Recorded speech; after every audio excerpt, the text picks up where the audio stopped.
Otavalo informa.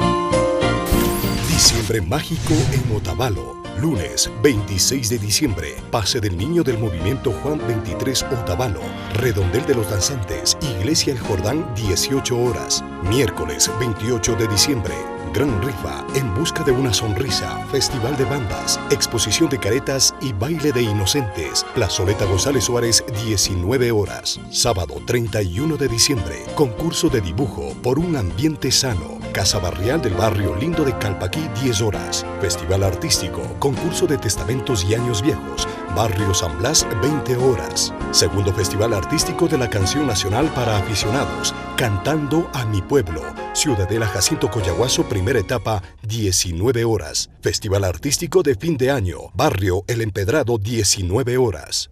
Viernes 6 de enero del 2012, Desfile de Inocentes, Calle Bolívar 15 horas. Agasajo de Reyes Magos, Comunidades del Cantón 8 horas. Disfruta del calor y el ambiente que Otavalo comparte con tu familia. Diciembre mágico. Alcaldía Otavalo. Cumplimos.